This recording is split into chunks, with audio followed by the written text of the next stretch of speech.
Assalamualaikum warahmatullahi wabarakatuh. Nama saya Muhammad Satrio Darmo Wicaksono dari kelas MJ 103 PJJ S1 Manajemen.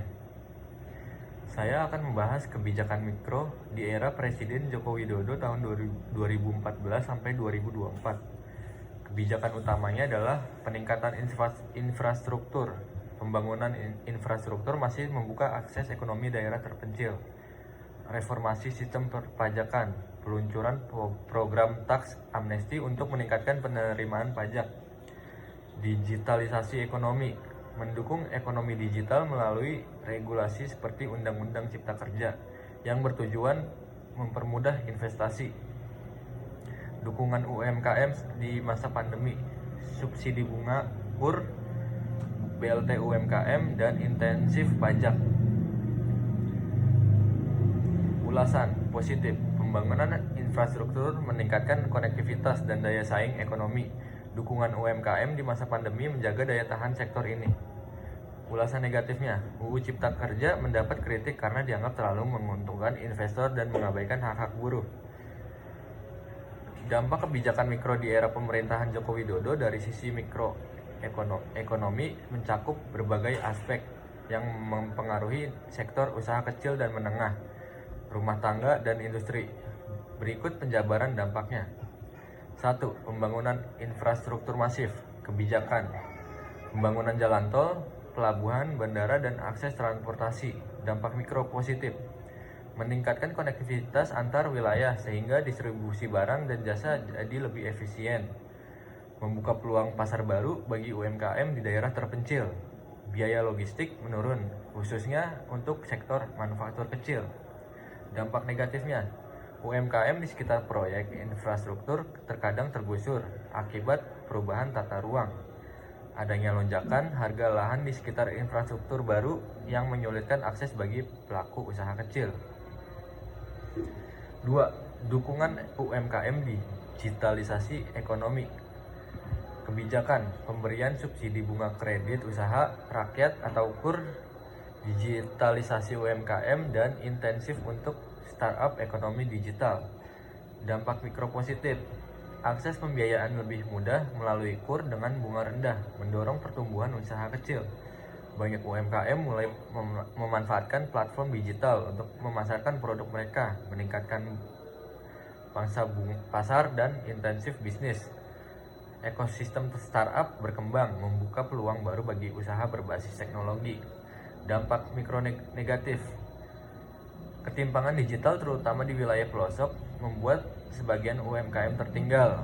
Persaingan dengan produk impor dan platform digital menyulitkan UMKM lokal. 3. Program intensif pajak dan tax amnesti. Kebijakannya adalah pengurangan tarif pajak bagi UMKM dan program pengampunan pajak. Dampak mikro positifnya adalah UMKM mendapatkan kelonggaran keuangan melalui intensif pajak, terutama selama pandemi, mendorong UMKM informal untuk masuk ke ekosistem formal sehingga memperluas akses mereka terhadap pembiayaan. Dampak negatifnya adalah kesadaran pajak di kalangan UMKM masih rendah sehingga efektivitas program ini terbatas. 4. Undang-Undang Cipta Kerja atau Omnibus Law. Kebijakannya adalah reformasi regulasi untuk mempermudah perizinan usaha, investasi, dan pengelolaan tenaga kerja. Dampak mikro positif, pelaku usaha kecil lebih mudah mendapatkan izin usaha dan memulai bisnis baru. Penampaan modal asing mendorong pertumbuhan sektor industri kecil sebagai penyuplai. Dampak mikro negatifnya adalah fleksibilitas aturan ketenaga kerjaan seringkali merugikan pekerja kecil atau buruh di sekitar mikro. UMKM harus bersaing dengan perusahaan besar yang mendapatkan fasilitas investasi serupa. 5. Bantuan sosial dan stimulus ekonomi selama pandemi. Kebijakan BLT UMKM, subsidi bunga, dan program pemulihan ekonomi nasional. Dampak mikro positif, UMKM terdampak pandemi bisa bertahan melalui bantuan modal dan subsidi bunga. Bantuan langsung tunai BLT meningkatkan daya beli rumah tangga sehingga membantu sektor mikro bertahan. Negatifnya, bantuan tidak selalu tepat sasaran sehingga tidak semua pelaku UMKM dan rumah tangga penerima benar-benar terdampak. Jadi kesimpulannya adalah dampak kebijakan mikro di era Joko Widodo pada umumnya positif dalam mendorong pertumbuhan UMKM, konektivitas, dan transformasi digital.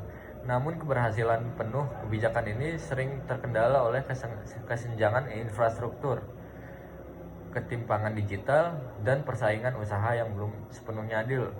Kedepannya perlu perbaikan pada sisi implementasi untuk memastikan manfaatnya merata bagi seluruh pelaku ekonomi. Sekian dari saya. Wassalamualaikum warahmatullahi wabarakatuh.